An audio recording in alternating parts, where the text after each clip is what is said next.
Olá pessoal, boa tarde. Dando continuidade ao nosso cronograma oficial da disciplina Angiologia, hoje nós falaremos sobre pé diabético e posteriormente sobre amputações. O quadro responsável pela neuropatia diabética e isquemia arterial nesses pacientes gera elevados gastos aos sistemas de saúde. É uma doença crônica com tendência à negligência e essa negligência aumenta mais ainda os gastos envolvidos na assistência a estes pacientes. O pilar fundamental em se tratando de pacientes diabéticos é a prevenção. Nós devemos passar conhecimentos necessários para a prevenção dos pacientes e também para aqueles que estão juntos ao paciente, como seus familiares e seus cuidadores. A lesão vascular ocasionada pelo diabetes, nós já sabemos que o diabetes ele propicia um desenvolvimento de doença vascular com estreitamento, espessamento das artérias, quer seja favorecendo ao surgimento de placas de ateroma, quer seja favorecendo ao enrijecimento das artérias com a obstrução progressiva do lúmen arterial, quer seja pelas lesões neurológicas. Aqui nós vemos o nervo irrigado pelo seu vasa nervorum e conforme nós sabemos, as artérias são acometidas pela doença diabetes e essas artérias que irrigam os nervos também sofrem essas alterações de espessamento, de diminuição do lúmen arterial, tornando deficitária a irrigação necessária para os nervos, fazendo com que esses nervos fiquem atrofiados, alterem as suas estruturas, dificultando a propagação dos estímulos nervosos ou alterando esses estímulos nervosos e a sua propagação. Daí porque os pacientes diabéticos apresentam, por exemplo, parestesias, formigamentos, queimor, que nada mais são do que percepções parestésicas decorrentes dessas alterações estruturais nos nervos dos pacientes diabéticos. Ora, é importante identificarmos um pé em risco, e uma das situações é a presença dos calos, a presença de micoses e infecções bacterianas. Essas infecções podem ser de pele, tecido celular subcutâneo, numa celulite, infecções ósseas, como a osteomielite, e essas áreas demandam um maior fornecimento de sangue, essas áreas inflamadas, infectadas, que não necessariamente terão um aporte sanguíneo suficiente para a demanda dessas infecções e inflamações. Daí porque um dos motivos pelos quais essas áreas infectadas podem progredir, ocasionando situações extremas como gangrenas.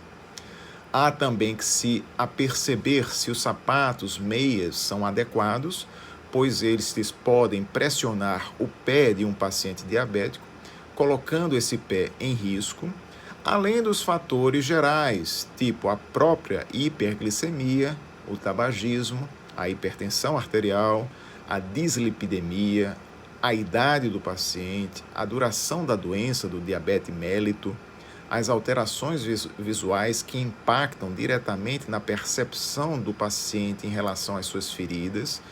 Eles muitas vezes não se apercebem da formação de feridas, como por exemplo de calos, e quando estes ocorrem, infeccionam facilmente e o paciente já se apercebe numa fase bem avançada, com comprometimento infeccioso significativo, já saída de secreção purulenta.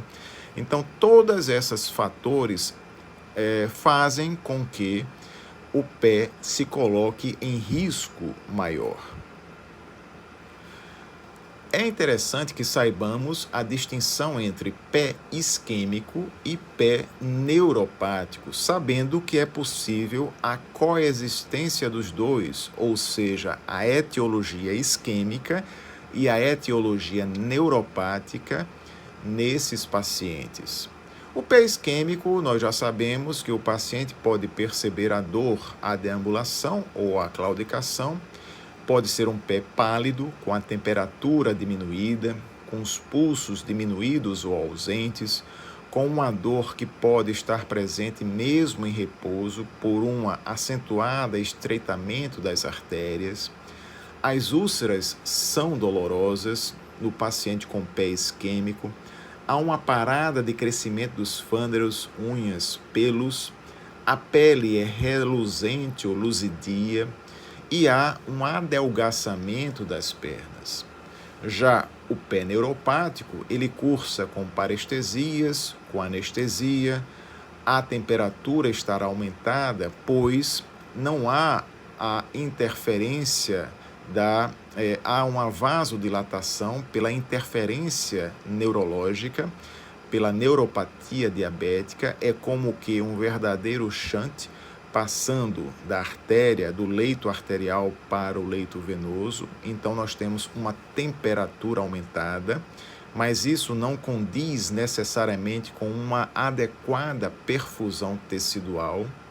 Os pulsos podem estar normais, a dor é mais percebida à noite, as úlceras são indolores, principalmente nas áreas das proeminências ósseas.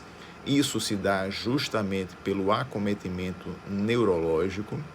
Os pelos estão inalterados, as unhas crescem e muitas vezes impactam nos leitos ungueais, ocasionando feridas.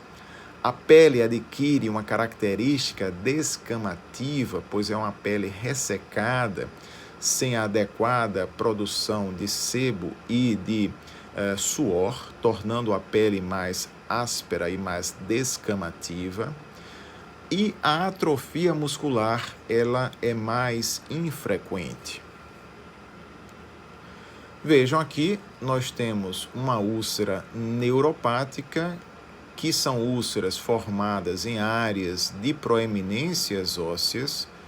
Vejam aqui as úlceras isquêmicas, que são úlceras características mais na distalidade, ou seja, nos dígitos do pé do paciente diabético. Mas podemos ter as úlceras neuroisquêmicas. As úlceras estão nas distalidades. Vejam que a flexão patológica das falanges ocasionadas pela neuropatia, o paciente não se apercebe, perde a percepção de proporção corporal e, ao pisar, exerce uma pressão acentuada nessas articulações, deformando-as cronicamente, fazendo com que elas sejam áreas de proeminências ósseas, nas quais haja a possibilidade de surgimento de feridas. Então, nós temos nos pacientes com as úlceras neuroisquêmicas, não apenas úlceras de características de localização em áreas de proeminências ósseas, como na própria distalidade, nos dígitos do pé do paciente.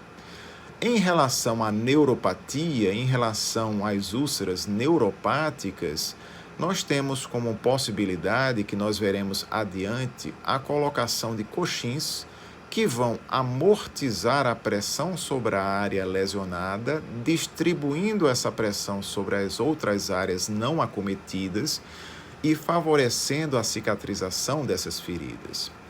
Vejam que essas lesões podem crescer, podem se expandir rapidamente, formando áreas de gangrena, quando o componente arterial também está muito comprometido.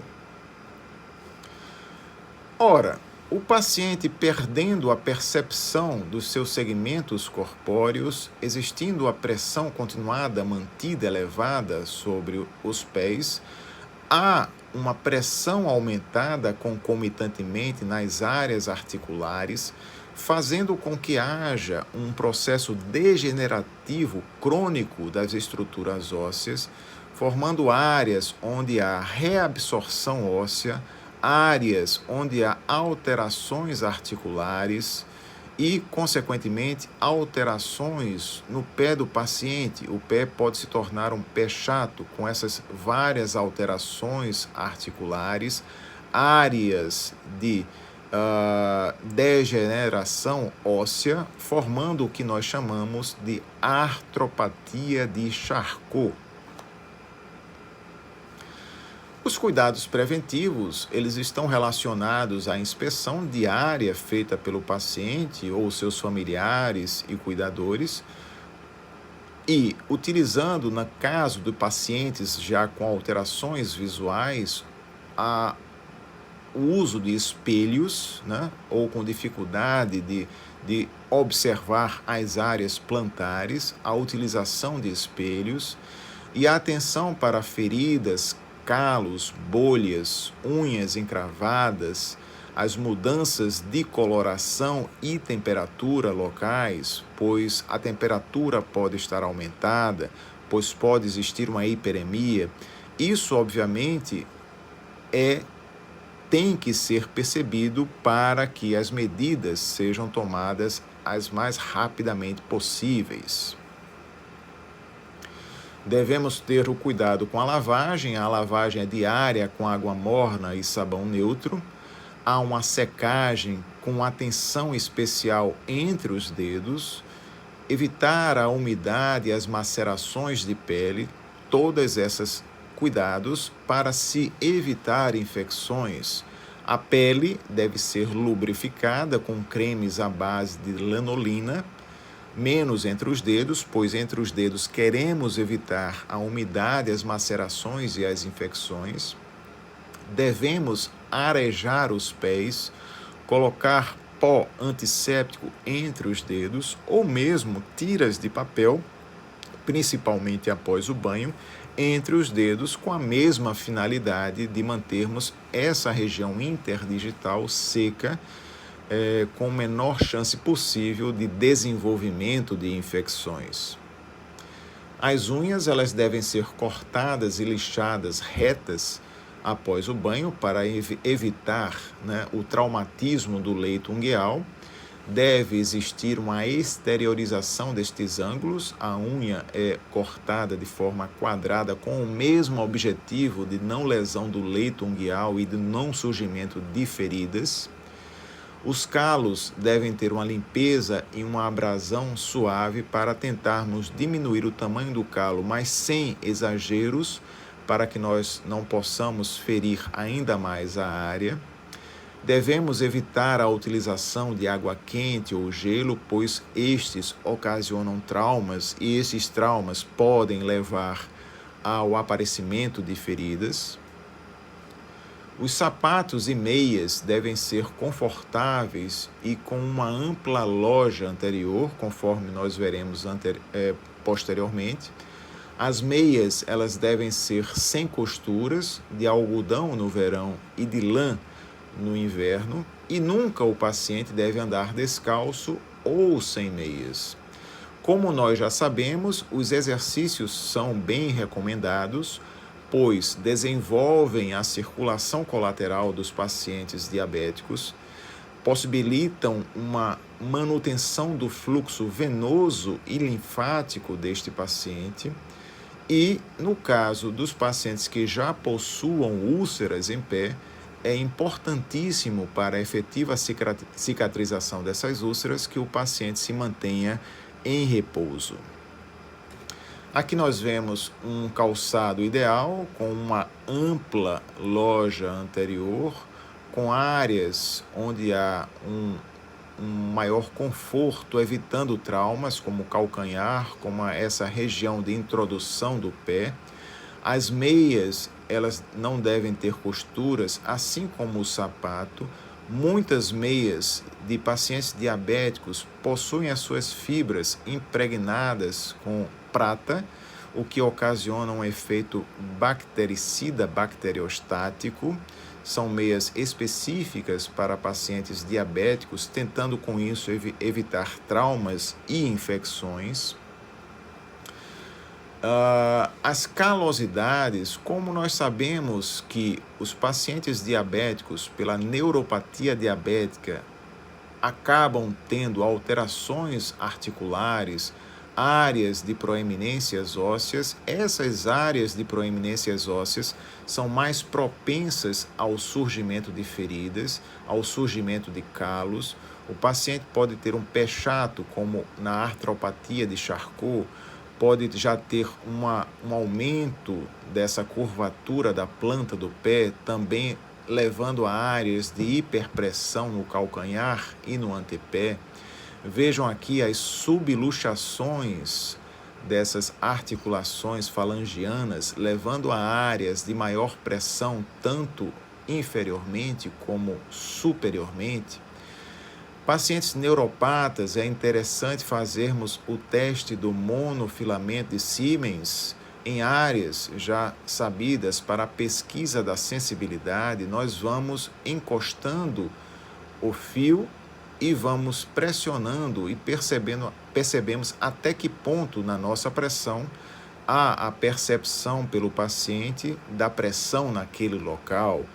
Também podemos pesquisar a percepção da vibração nos pés do paciente neuropático, tudo isso para nós quantificarmos o grau de acometimento desse pé e o grau de risco que esse pé terá para feridas, para infecções, para gangrenas.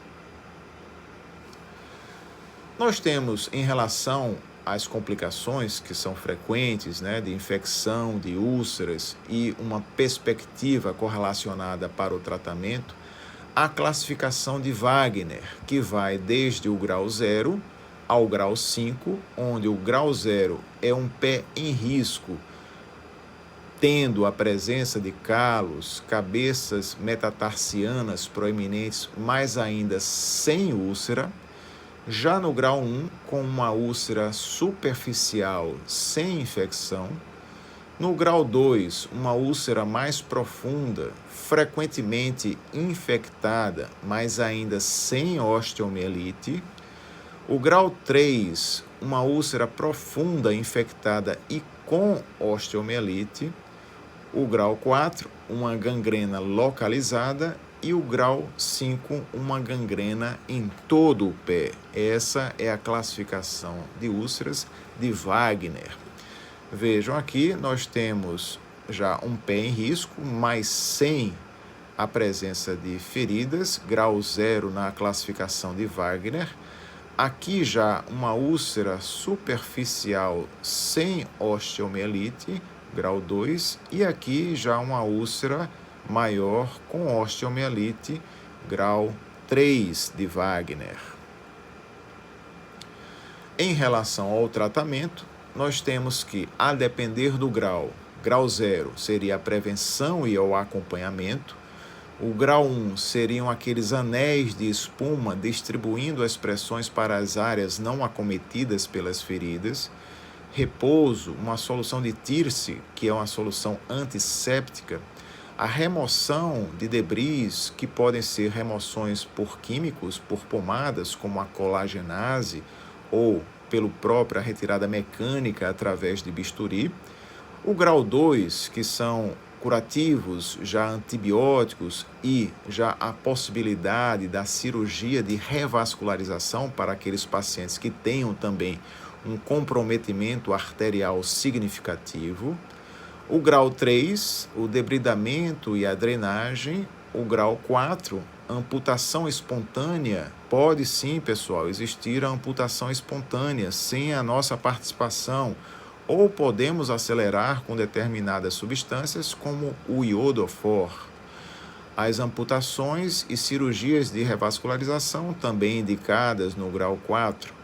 E no grau 5, as amputações, lembrando sempre o seguinte, pessoal, pode ser que a amputação não seja o único procedimento cirúrgico necessário.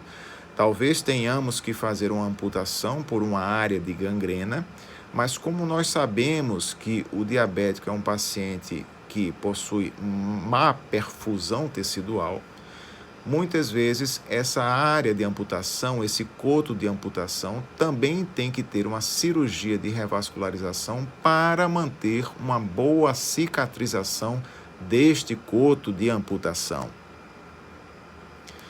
Em relação às infecções, os germes mais frequentes nós temos desde os cocos gram-positivos, estafilococcus, streptococcus, enterococos, os bacilos gram-negativos, como as enterobacteriáceas, e os anaeróbios, os bacteroides e os peptostreptococcus. Como possibilidade de tratamento, nós temos que analisar se há uma infecção sem risco de perda de membro, com risco de perda de membro e com risco de morte para o paciente. Em relação àquelas infecções sem risco de perda de membro, nós temos a possibilidade do regime oral, com cefalexina e clindamicina. Nós temos o regime parenteral com cefazolina e oxicilina. Já nas infecções com risco de perda de membro, nós temos a amoxicilina mais o clavulonato, as fluoquinolonas e a clindamicina. E no regime parenteral, nós temos a ampicilina mais o sulbactam. Já nas infecções com risco de morte, obviamente, nós não teremos o regime oral, e sim o regime parenteral. Podemos utilizar a ticarcilina clavulonato, o imipenem-cilastatina e o astreonan junto com o metronidazol. Então vejam que nós temos desde a possibilidade do regime oral para aquelas infecções mais simples, até o regime com drogas de amplo espectro, regime parenteral, para os pacientes não apenas com risco de perda de membro, mas com risco também de morte. Bom, gente, este vai ser o tema da próxima aula, que é amputações e reabilitação. Obrigado, uma boa tarde.